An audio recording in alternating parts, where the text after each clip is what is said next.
$40 trillion అంటే దాదాపుగా 4,000 లక్షల కోట్లు. అమెరికా చేసిన అప్పు ఇది. ప్రపంచానికి అప్పులు ఇచ్చే పెద్దన్న ఇప్పుడు అప్పుల ఊబిలో ఇరుక్కుపోయాడు. దీంతో పైన పటారం లోన లొటారం అనిపిస్తోంది సీన్. అసలు అమెరికాకు ఈ రేంజ్లో అప్పులు పెరగడం ఏంటి? ఏం జరుగుతోంది? అసలు ఆ దేశం ఎందుకు అప్పులు చేస్తోంది? ట్రంప్ విధానాలే అగ్రరాజ్యాన్ని ఈ పరిస్థితికి తీసుకువచ్చాయా? ఈ అప్పులు ఇక్కడితో ఆగే పరిస్థితి లేదా?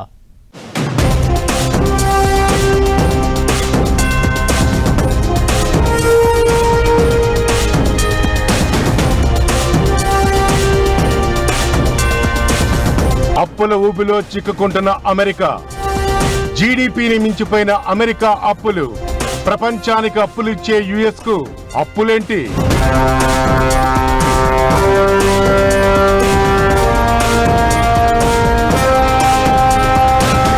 అమెరికాకు ఈ స్థాయిలో అప్పులు ఎందుకు? 5 నెలలకు పెరుగుతున్న $1 ట్రిలియన్ భారం. ట్రంప్ వల్లే అమెరికాకు ఈ పరిస్థితి వచ్చిందా?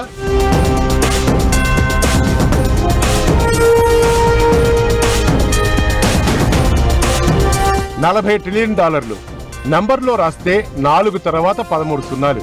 మన కరెన్సీలో చెప్పాలంటే దాదాపుగా 4,000 లక్షల కోట్లు. ప్రతి సెకనుకు $1 ఖర్చు చేసిన మొత్తం డబ్బును ఖర్చు చేయడానికి 12 లక్షల సంవత్సరాలకు పైనే పడుతుంది. అదే $40 ట్రిలియన్ మనం 100 రూపాయల నోట్లకు మార్చి ఒకదానిపై ఒకటి పేర్చితే ఆ కుప్ప సుమారు 27,000 మైళ్ల ఎత్తుకు చేరుతుంది. అంటే భూమి చుట్టూ ఒకసారి చుట్టడానికి సరిపోయేంత పొడవన్నమాట. ఊహించుకుంటేనే కళ్ళు బయర్లు కమ్ముతున్నాయి కదా. ఇప్పుడు ఇవన్నీ ఎందుకు అనుకుంటున్నారా? ఇది అమెరికా చేసిన అప్పు, దేశం మొత్తం అప్పు. చరిత్రలో మొదటిసారి $40 ట్రిలియన్ దాటింది. అమెరికాలో ఒక్కో వ్యక్తిపై సగటున సుమారు $1,17,000, ఒక్కో కుటుంబంపై దాదాపు $2,97,000 అప్పు ఉంది. పేరుకు మాత్రమే సూపర్ పవర్. అమెరికా డొలతనం ఇప్పుడు ప్రపంచానికి తెలిసిపోయింది. ట్రంప్ అనుసరిస్తున్న ఆర్థిక విధానాలు, ఆ దేశాన్ని వెంటాడుతున్న సమస్యలు అగ్రరాజ్య ప్రతిష్టకు క్రమంగా మసకబారుస్తున్నాయి. అయితే అమెరికాకు ఈ అప్పు ఒకేసారి వచ్చింది కాదు. దశాబ్దాలుగా డెమోక్రాట్లు, రిపబ్లికన్ల ప్రభుత్వాల హయాంలోనూ అప్పు పెరుగుతూనే వచ్చింది. ఇప్పుడు ట్రంప్ నిర్ణయాలతో మరింత స్పీడ్ అందుకుంది. ప్రస్తుతం అమెరికా నెత్తిన $40 ట్రిలియన్ అప్పు ఉంది. మన కరెన్సీలో చెప్పాలంటే 3,800 లక్షల కోట్ల పైనే అన్నమాట. ఈ ఏడాది మార్చిలో అమెరికా అప్పు 3,733 లక్షల కోట్లు కాగా 5 నెలల్లోనే సుమారు మరో 120 లక్షల కోట్లకు పైగా అప్పులు చేసింది. మార్చిలో అమెరికా అప్పు $39 ట్రిలియన్ చేరింది. అంతకు ముందు 5 నెలల కింద అక్టోబర్లో $38 ట్రిలియన్ మార్క్ దాటింది. అంటే ప్రతి 5 నెలలకు $1 ట్రిలియన్ చొప్పున అప్పు పెరగటం పరిస్థితి తీవ్రతకు అద్దం పడుతోంది.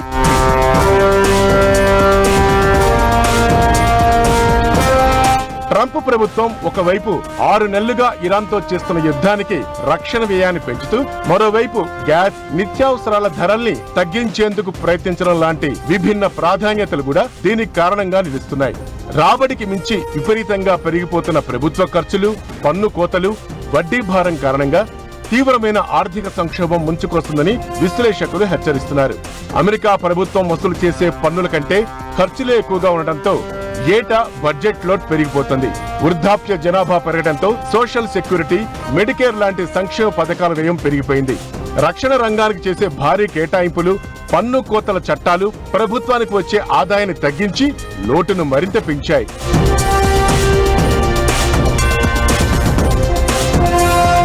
ఒక ప్రభుత్వం ఏటా పన్నుల ద్వారా సంపాదించే డబ్బు కంటే ఎక్కువ ఖర్చు చేస్తే దాన్ని బడ్జెట్ లోటు అంటారు. ఈ లోటును పూడ్చుకోవడానికి ప్రభుత్వం అప్పు తీసుకుంటుంది. ప్రధానంగా ట్రెజరీ బాండ్లు, బిల్లులు, నోట్లను పెట్టుబడిదారులకు విక్రయించడం ద్వారా డబ్బు సమీకరిస్తుంది. ఇలా 1 సంవత్సరం తర్వాత మరో సంవత్సరం అప్పు తీసుకుంటూ పోతే చివరకు ఏర్పడేదే జాతీయ అప్పు. గత 5 నెలల్లోనే అమెరికా జాతీయ అప్పు $1 ట్రిలియన్ పెరిగింది. ఇదే తీరు కొనసాగితే 6 ఏళ్లలో ఈ అప్పు $50 ట్రిలియన్ చేరుకునే అవకాశం ఉంటుందనే హెచ్చరికలు వినిపిస్తున్నాయి. 10 ఏళ్ల క్రితం అమెరికా అప్పు $20 ట్రిలియన్ కంటే తక్కువే ఉండేది. నిజానికి 2028 నాటికి అమెరికా అప్పు $40 ట్రిలియన్ల మార్కును దాటుతుందని అంతా ఊహించారు. కట్ చేస్తే అనుకున్న దానికంటే ముందే ఈ గండం ముంచుకొచ్చింది. పాత అప్పులు తీర్చడానికి, వడ్డీలు చెల్లించడానికే అమెరికా మళ్లీ కొత్తగా అప్పులు చేయాల్సిన పరిస్థితి ఏర్పడింది. అమెరికా ప్రభుత్వ అప్పులు, రుణాలు పెరుగుతున్నా అవి జీడీపీ, రుణ నిష్పత్తికి లోబడే ఉన్నాయని వైట్ హౌస్ వర్గాలు చెప్తున్నాయి. ప్రభుత్వ వ్యయంలో వృధాను, దుర్వినియోగాన్ని, మోసాన్ని అరికట్టే దిశగా ట్రంప్ ప్రభుత్వం సరైన చర్యలు చేపడుతోందని అక్కడి అధికారులు అంటున్నారు. అయితే పెరుగుతున్న రుణాల కారణంగా అమెరికాలో వడ్డీ రేట్లు పెరిగి సాధారణ జనాలపై, అటు వ్యాపారాలపై తీవ్ర ప్రభావం పడుతుందని ఆర్థిక రంగ నిపుణులు హెచ్చరించారు. ఇక అటు ప్రపంచవ్యాప్తంగా అభివృద్ధి చెందిన దేశాలే ఎక్కువగా రుణభారంలో ఉన్నాయని ప్రపంచ ద్రవ్యనిధి సంస్థ లెక్కలు చెప్తున్నాయి. ట్రంప్ రెండోసారి అధ్యక్ష పగ్గాలు అందుకున్న తర్వాత సుమారు 19 నెలల్లో అమెరికా అప్పు $3.8 ట్రిలియన్ పెరిగింది. ఆయన మొదటి హయాంలో పెరిగిన $7.8 ట్రిలియన్ కూడా కలిపితే 2 పదవీ కాలాల్లో కలిపి మొత్తం $11.6 ట్రిలియన్ అప్పు పెరిగింది.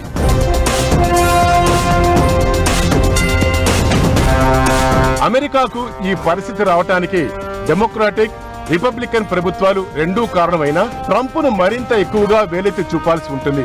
అమెరికా గ్రేట్ అగైన్ అనే నినాదంతో రెండోసారి అధికారంలోకి వచ్చిన ట్రంప్ అమెరికా పతనాన్ని మరింత వేగవంతం చేస్తున్నారు. వలసలపై ఆంక్షలు, ప్రపంచ దేశాలపై అర్థంలేని సుంకాల సమరం అమెరికాను అన్ని విధాలుగా దెబ్బతీస్తున్నాయి. ఇక అటు యుద్ధాలంటూ మొదలుపెట్టి ఎలా ఎండ్ చేయాలో తెలియక తలపట్టుకుంటున్నాడు. ఇది అమెరికా జనాల మీద డైరెక్ట్ ప్రభావం చూపిస్తోంది. ఇరాన్తో యుద్ధం అమెరికా ఆర్థిక వ్యవస్థ మీద మరింత భారం పెంచింది. అది కూడా కొత్త అప్పులకు ఓ కారణంగా మారింది. ప్రపంచంలో ఏం జరుగుతుందో అమెరికాకు అవసరం లేదు. అయితే అమెరికాలో జరిగే ప్రతిదీ ప్రపంచానికి అవసరం. అమెరికాలో జరిగేదేది అమెరికాతోనే ఆగిపోదు. అక్కడ ప్రతి పరిణామం ప్రపంచ దిశను డిసైడ్ చేస్తుంది. అలాంటిది అఖిల రాజ్యంపై పెరుగుతున్న అప్పుల ఒత్తిడి ప్రపంచవ్యాప్తంగా చర్చకు దారితీస్తోంది. ఇది ఇలానే కొనసాగితే జరగబోయేది ఏంటి? ప్రపంచ దేశాలపై ఎలాంటి ఎఫెక్ట్ పడే ఛాన్స్ ఉంటుంది? అసలు అమెరికాకు అప్పులిచ్చే దేశం ఏది? అమెరికా అప్పులపై ప్రపంచ దేశాల టెన్షన్. అసలు అమెరికాకు అప్పులిచ్చే దేశాలేంటి? అమెరికా అప్పులతో ప్రపంచంపై ఎఫెక్ట్ ఎలా? ఆర్థిక నిపుణులు చేస్తున్న హెచ్చరికలేంటి? అమెరికా అప్పులతో భారత్ పై ఎఫెక్ట్ ఎంత? ట్రంప్ రెండో హయాంలో అప్పులు భారీగా పెరగడానికి ప్రధాన కారణం వన్ బిగ్ బ్యూటిఫుల్ యాక్ట్. దీని ప్రకారం పన్ను తగ్గింపులు భారీగా ఉంటాయి. ఈ చట్టంతో వచ్చే 10 ఏళ్లలో అమెరికా బడ్జెట్ లోటు $4 ట్రిలియన్ పెరగొచ్చని అంచనా. ఇక రక్షణ ఖర్చులు పెరగటం, ఇరాన్తో యుద్ధం, టారిఫ్ల కారణంగా ఆశించిన ఆదాయం రాకపోవటం లాంటి కారణాలు అమెరికా అప్పుల మీద మరింత ఒత్తిడి పెంచుతున్నాయి.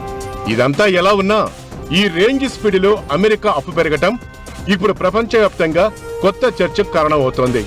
నిజానికి అమెరికా అప్పు $1 ట్రిలియన్ చేరడానికి 205 ఏళ్లు పట్టింది. అదే ఇప్పుడు 1 ట్రిలియన్ అప్పు 5 నెలల్లో పెరిగిపోతోంది. 2008లో అమెరికా అప్పు $10 ట్రిలియన్ ఉండగా 2017లో $20 ట్రిలియన్, 2022లో $30 ట్రిలియన్ చేరింది. ఇప్పుడు ఏకంగా $40 ట్రిలియన్ దాటేసి అప్పుల్లోనూ అమెరికా కొత్త రికార్డులు క్రియేట్ చేస్తోంది. అధ్యక్షుడిగా ట్రంప్ రెండోసారి పగ్గాలు అందుకున్న తర్వాత సంచలన నిర్ణయాలు తీసుకున్నారు. అవన్నీ ఆర్థిక వ్యవస్థపై భారాన్ని మోపిన పరిస్థితి. మేక్ అమెరికా గ్రేట్ అగైన్ అనే నినాదం అయితే అందుకున్నారు, కానీ పెరుగుతున్న అప్పును కంట్రోల్ చేయడంలో విఫలమయ్యారు. 2020 ప్రారంభంలో అమెరికా అప్పు $23.2 ట్రిలియన్ ఉండేది. గత 6 ఏళ్లలో ఏకంగా 17 ట్రిలియన్ అప్పు పెరిగిందన్నమాట. అమెరికా చరిత్రలో ఇదే ఎక్కువ అప్పు. ఆ దేశ ఆదాయంలో ఎక్కువ భాగం వడ్డీ చెల్లించడానికే ఖర్చవుతున్న పరిస్థితి. ఓవైపు అప్పులు పెరుగుతుంటే మరోవైపు ప్రభుత్వ ఆదాయం తగ్గుతోంది.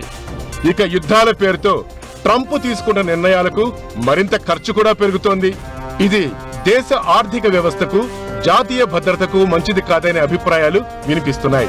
వడ్డీ చెల్లింపుల కోసం అమెరికా రోజుకు దాదాపు $2 బిలియన్ ఖర్చు చేయాల్సి వస్తుండగా, దీంతో ప్రభుత్వం పరిశోధన, అభివృద్ధి, మౌలిక సదుపాయాలు, విద్య, సామాజిక భద్రతపై పూర్తి స్థాయిలో ఖర్చు తగ్గించే అవకాశాలు కనబడుతున్నాయి.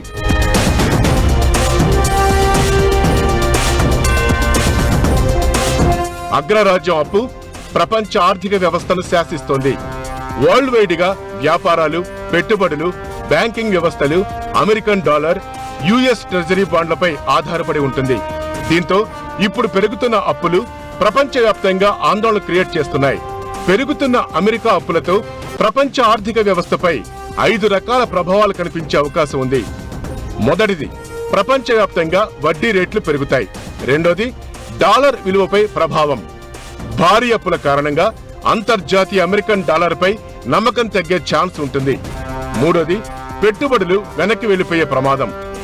అప్పుల కోసం అమెరికా వడ్డీ రేట్లను పెంచినప్పుడు ఇంటర్నేషనల్ ఇన్వెస్టర్లు సేఫ్ ప్రాఫిట్ కోసం తమ డబ్బును అమెరికా మార్కెట్లోకి మళ్లిస్తారు.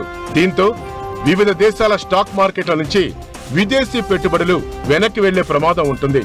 ఇక నాలుగోది, ద్రవ్యోల్బణ భయం. ఐదోది, బాండ్ మార్కెట్లలో అస్థిరత. ప్రపంచవ్యాప్తంగా ఎన్నో దేశాలు తమ నిధులను సురక్షితమైన పెట్టుబడిగా భావించే యుఎస్ ట్రెజరీ బాండ్లలో దాచుకున్నాయి. ఇప్పుడు అప్పులతో అమెరికా ఆర్థిక సంక్షోభంలో పడితే ఆయా దేశాల ఆర్థిక నిల్వల విలువ పడిపోతుంది. అమెరికా అప్పులు పెరిగితే ఆ ప్రభావం భారత్ మీద నేరుగా కనిపించే ఛాన్స్ ఉంటుంది. అప్పుల్ని కంట్రోల్ చేయడానికి వడ్డీ రేట్లను అమెరికా పెంచింది. డాలర్ డిమాండ్ పెరుగుతుంది. రూపాయి బలహీనంగా మారుతుంది. ముడి చమురు, ఎలక్ట్రానిక్స్ లాంటివి డాలర్లలోనే దిగుమతి చేసుకుంటోంది భారత్.